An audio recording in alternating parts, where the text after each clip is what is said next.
This man does the numbers. Daniel Hoynes with us from Champion Data. Now the Giants, speaking of them, they're already thin in midfield. Finn Callahan's going to miss at least the next month with that partial shoulder dislocation.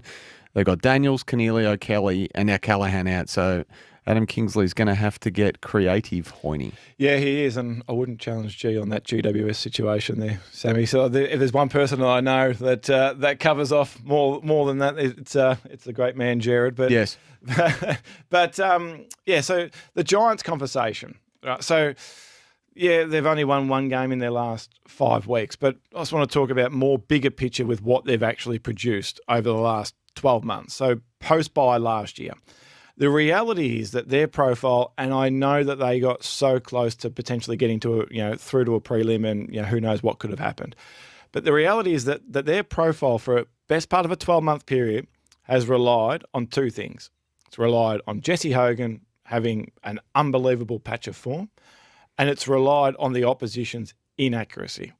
So I think that you can control your own accuracy in terms of where you take your shots, who's taking them, the degree of difficulty. But the opposition, all you can do is just force them into take, challenging shots, which this takes into account. And there's no one that's been more fortunate than what they have with their opposition's inaccuracy over the last 12 months than what GWS has. So you look over the last 5 weeks, and this is continuing again. So in 5 weeks, they've lost 4 of their 5 games.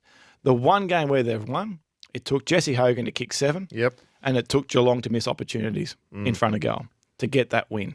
So, yeah, they have some midfield concerns at the moment with Kelly, out injured, and now Callahan out injured.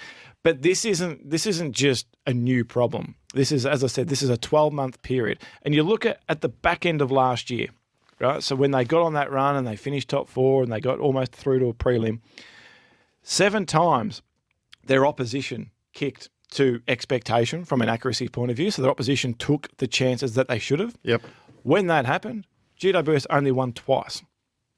2 times out of 7 when their opposition were accurate. When they weren't accurate, they cashed in and they were able to get scoreboard return. That can only last for so long. And even Fremantle on the weekend. Fremantle had plenty of opportunities to actually even blow that game out. So they have issues that are just more bigger picture than just, the last 5 weeks. It's been more of, around what's happened over the last 12 months. How they get out of this is going to be really challenging and really interesting to see what Adam Kingsley does. But I was sort of looking from afar, admire what he does. I like how they play. I like his coaching philosophy. How they actually get out of this is going to be, his greatest test as a coach in his first, 3 seasons in charge.